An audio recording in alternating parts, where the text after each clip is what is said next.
هل أتاك حديث الغاشية وجوه يومئذ خاشعة عاملة ناصبة تصلى نارا حامية تسقى من عين آنية ليس لهم طعام إلا من ضريع لا يسمن ولا يغني من جوع وجوه يومئذ ناعمة لسعيها راضية في جنة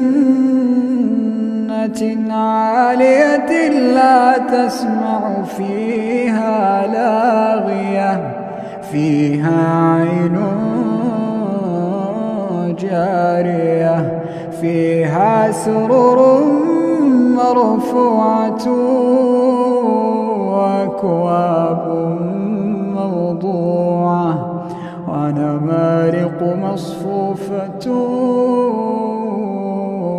وزرابي مبثوثة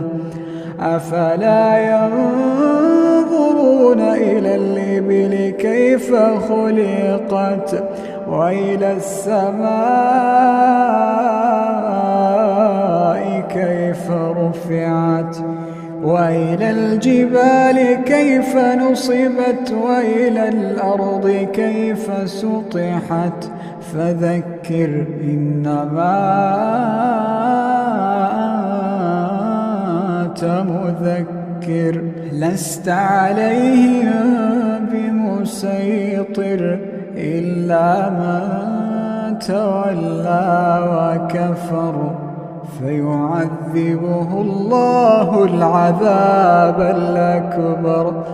إن إلينا